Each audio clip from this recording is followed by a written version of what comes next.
When a band is really good at one sound, you've gotta just love when they drop a new single and it's completely different and it's still really good. Yes, we're here to talk about Amaryllis that just came out by Unlucky Morpheus. Let's begin.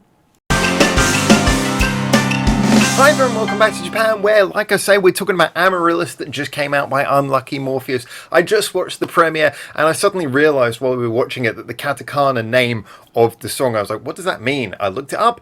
It's the name of a type of flower, apparently. Fair enough.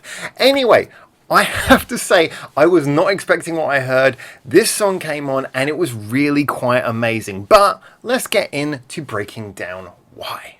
See, when we think of Unlucky Morpheus, we're used to thinking about this big, dramatic, heavy, hardcore band who do really theatrical style metal with often dark imagery, pounding double kick drums, and of course that big, almost operatic style of voice with all the vibrato coming out of Fuki. But it's also worth pointing out that this is a band of talented musicians who are actually very versatile. I mean, Jill on the violin, we know violin is an instrument that can be used in many different styles of music and many different moods, and Jill has proven that in various projects both inside and outside of Unlucky Morpheus.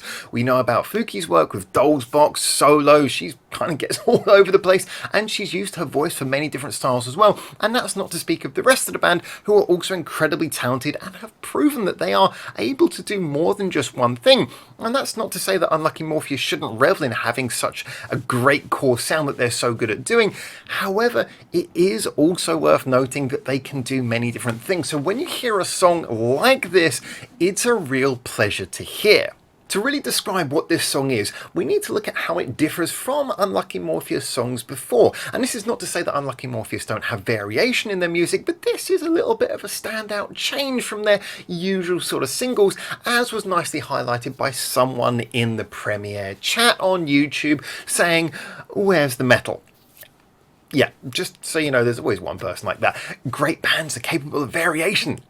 So anyway, the way that this song differs from most Unlucky Morpheus songs is really in sort of removing the urgency. This is not quite so much of an urgent song, but that's not to say that's a derogatory comment at all. See, whereas we usually get the very fast-moving melodies with the big vibrato in Fuki's voice, here we're looking at much more of an anthemic, big held note sort of melody. You really get to hear her voice doing something not so nimble, but much bigger. You know, she's using those lungs in this song in a very big way. Whereas often we get the very fast-moving guitar solos, this is more of a soulful guitar solo, feeling like it's moving slowly but with a lot of passion. You really get to hear a lot more feeling here than you usually do in the 5,000 notes per second guitar solos that I think are kind of more the Unlucky Morpheus territory that we're used to.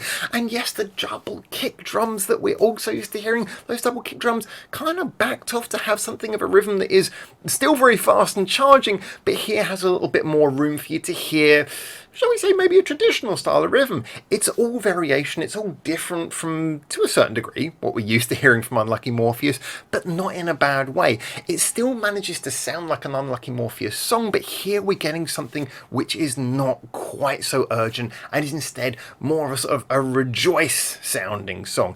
And to me, that really works. I do feel that this comes across in a very big and dramatic way, but with a different mood. It still manages to do all the things that we consider to be the qualities of Unlucky Morpheus, but delivering a feeling, a whole atmosphere that is quite different from what you might get from a lot of their normal singles.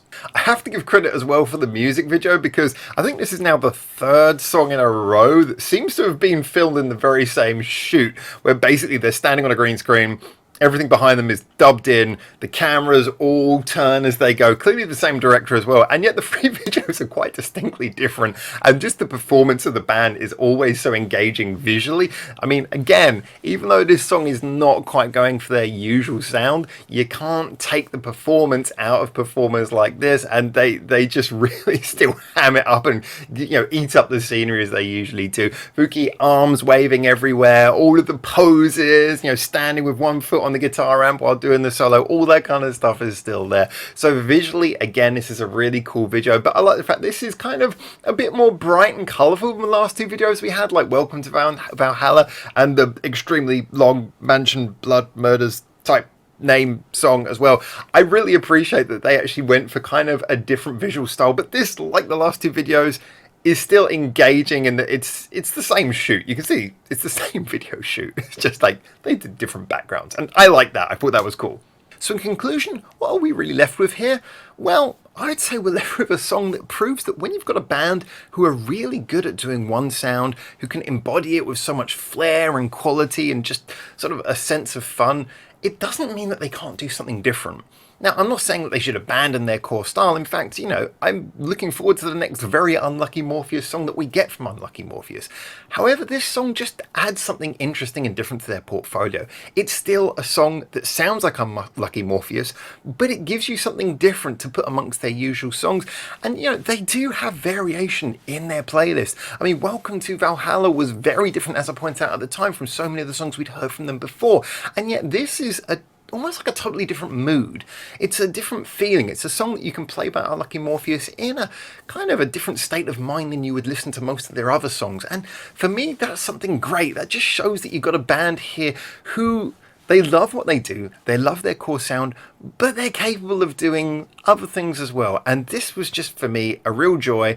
It was up to the quality that we usually expect from Unlucky Morpheus. It was different, it was fun, it was bright, and it also was very, very memorable. Still, I can't get over it. I'm loving that big vocal performance in the choruses and that soulful guitar solo as well. Yeah, this was just nice. This was nice, Unlucky Morpheus. I really liked this. So there you go, those are my thoughts. As always, get in the comments to more what you think, and until I hopefully see you very soon in Japan for the next one of these, for now, ciao ciao.